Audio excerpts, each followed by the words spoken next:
Oh non, oh là là, la flemme de changer cette batterie qui clignote là.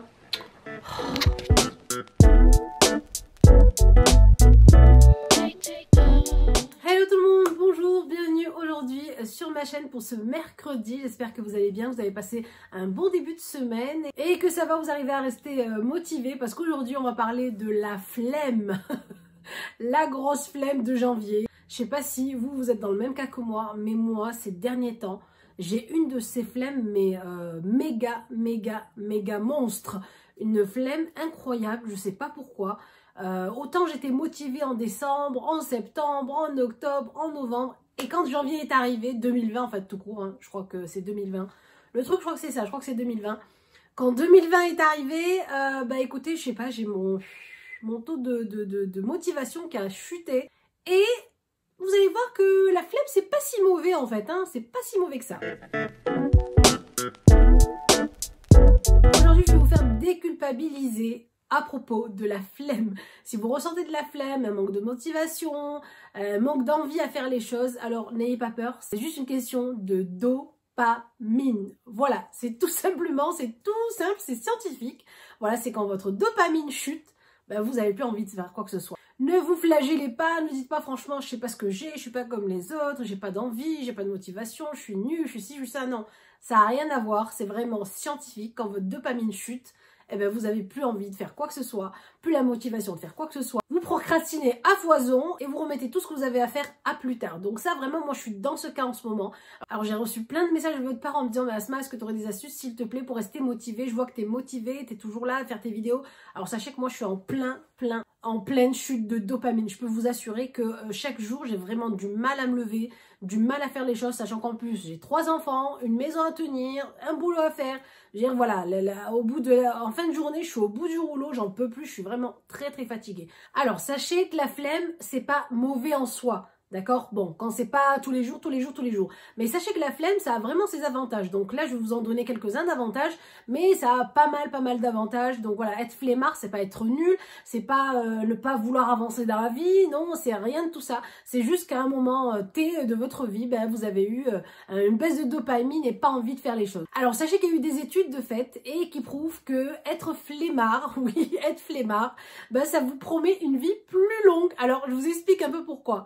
Il y a eu une étude de fait sur des animaux marins qui sont là depuis des années, des millénaires en fait, dans les abysses des océans, et qui montrent en fait qu'en ayant économisé leur énergie, eh ben, ces animaux sont encore vivants jusqu'à nos jours. C'est-à-dire qu'en fait, quand vous économisez au niveau de votre énergie, au niveau de votre mental, etc., c'est pas que vous vivez plus longtemps, mais c'est vrai que vous gardez une santé qui est meilleure. Alors, avantage numéro 2, quand on est flemmard, ben, bien sûr, on stresse moins du coup. Et quand on stresse moins, ben, on alimente moins une hormone qui s'appelle la cortisol. Et la cortisol à haute dose, ça va créer vraiment des problèmes sur votre santé. Des problèmes gastriques, de l'hypertension, une grosse fatigue, voire même à haute dose de l'obésité. Alors voilà, ne rien faire et procrastiner, ça augmenterait nos défenses immunitaires. Autre avantage de la flemme, c'est quoi? C'est d'être plus productif. Oui, vous m'avez bien entendu. Donc, vous êtes plus productif quand vous glandez. Vous allez me dire, mais Asma, comment ça peut être possible? Oui, ça peut être possible. En fait, quand on est, si vous voulez, quand on a la flemme et quand on est, voilà, comme ça, affalé, pas envie de faire les choses, ou faire une petite sieste, bah, ça augmente la productivité. Et il y a pas mal d'entreprises, notamment au Japon, qui donc instaurent la sieste au travail. Parce qu'ils ont remarqué qu'en faisant des siestes, ben, leurs employés étaient beaucoup plus productifs. Donc quand vous faites une sieste, que vous avez envie de dormir, vous serez plus productif. Alors ça permet aussi, donc ça c'est un autre avantage donc majeur en plus pour les personnes surtout qui ne savent pas où aller, qui n'ont pas de but en fait et qui ne savent pas quel est leur but dans la vie ou leur but à moyen terme, à court terme.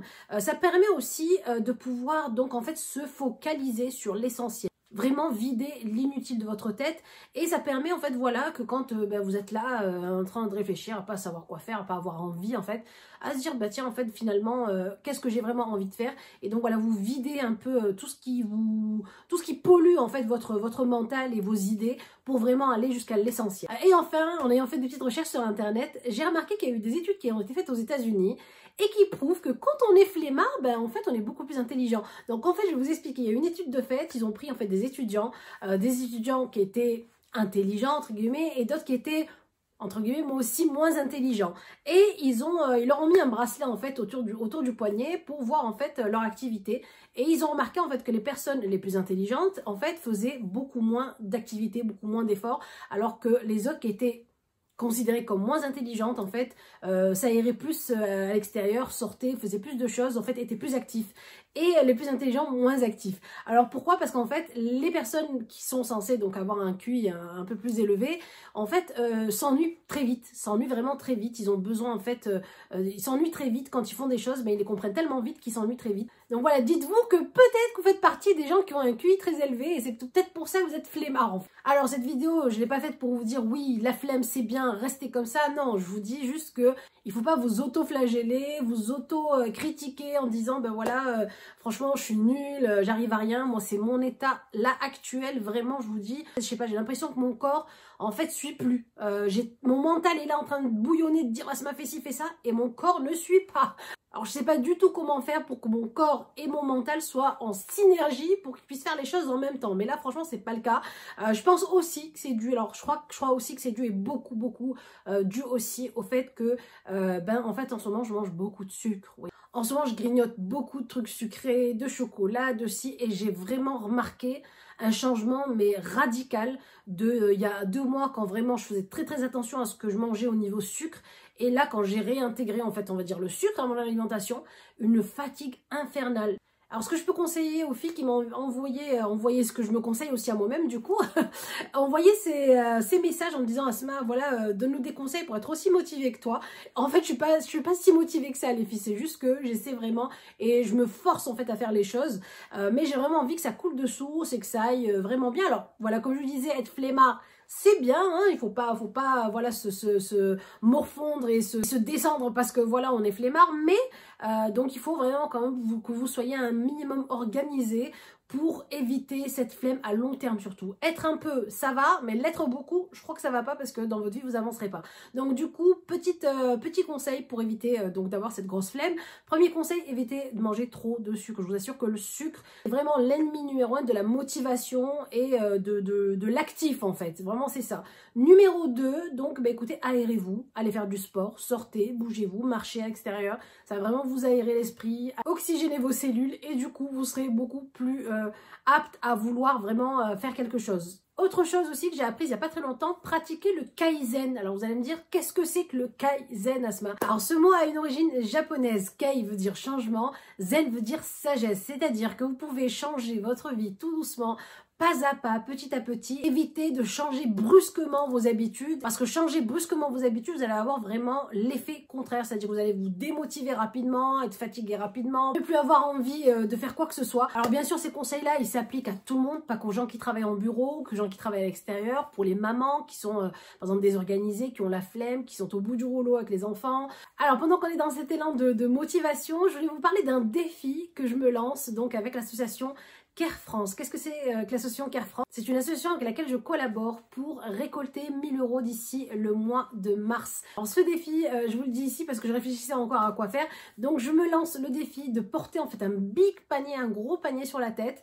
Donc voilà, pour vraiment ressentir un peu ce que font les femmes dans certains coins du monde en fait, ce que la galère qu'elles ressentent en fait à porter souvent ou leur nourriture, leur bébé, l'eau, etc. Donc je me lance le défi de porter un panier plein, alors je sais pas combien de kilos il fera, sur quelques kilomètres et marcher avec sur des kilomètres. Donc vous verrez, ça sera filmé, je vous montrerai le défi. Alors je sais pas si ça sera filmé sur YouTube ou ça sera sur Instagram. Alors pour que je puisse faire ce défi, il faut que vous alliez donner, il faut atteindre les 1000 € sur la collecte. Donc cette collecte, je vous mets le lien en barre d'infos, vous pouvez donner 1 €, 5 €, que sais-je, juste partager si vous n'avez pas. Et donc comme ça, quand on atteint les 1000 €, moi je fais le défi, en fait, vous verrez, ça sera filmé et j'ai vraiment hâte en fait qu'on atteigne ces 1000 € et voire même qu'on les dépasse, pourquoi pas. Donc je vous mets en lien donc la collecte, s'il vous plaît, allez donner, partager autour de vous. Donc c'est vraiment important, c'est une cause vraiment qui me tient à cœur d'aider ces jeunes filles et ces femmes autour du monde. Sur ce, j'espère que cette vidéo vous aura plu. N'hésitez pas bien sûr à liker la vidéo et à continuer à vous abonner.